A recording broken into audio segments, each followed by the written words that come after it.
Absolutely. It is quite evident that there's a genocide happening in Gaza right now.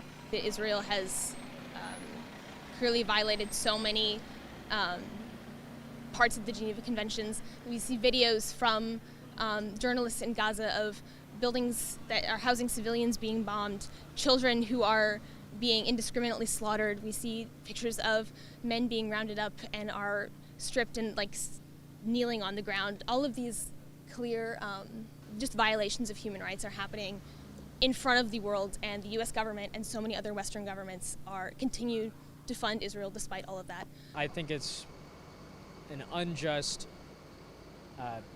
apartheid-esque killing of masses of people. That is a genocide. Unequivocally, yeah, I think so. I think not only just under the definition of international law for genocide, like intentional displacement, the removal of children from families and organizations and society in general, and kind of like the attempt to culturally and physically destroy the next generation. I think even in just the popular understanding of genocide, I think this is genocide. It's just happening at maybe a slower pace than what Americans think genocide is. I think most people would agree that the Holocaust is the worst genocide in history, but that doesn't mean that nothing can hold a candle to it in terms of it being genocide. I think that what's happening now is an ongoing one, and in 40 years, the people who said nothing will realize that it was genocide, except then it will be too late to do something about it. I think they're justified. Based on what I've read, it seems like a fair case, and I guess the International Court of Justice will tell us what the final verdict is. I think it's probably the right call. I mean, I have to read into it a little bit more, like you said, today. So I've only just read the headlines, unfortunately. I wish I could give you a more detailed answer.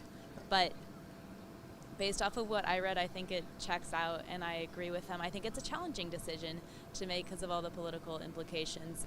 Not that it's like picking a side, but it does seem to be a really divisive domestic political issue as well as an international one. I think it's the right decision, but we'll see. What's happening is honestly genocide. And I have a lot of Palestinian friends, so I'm very involved. And we had a lot of protests on campus about what's going on. The people have nothing to do with the conflict. They're literally being targeted because they live there. And it's a situation that wasn't even started by them, but they're seen as collateral. Humans are seen as collateral damage in the big scheme of things, and that's not right. I think it's a positive development, but I still don't think it's enough because charges, again, are just charges. Doesn't mean that anything will be done to fix what's going on. I don't think anything can really be done to fix the lives that are being lost.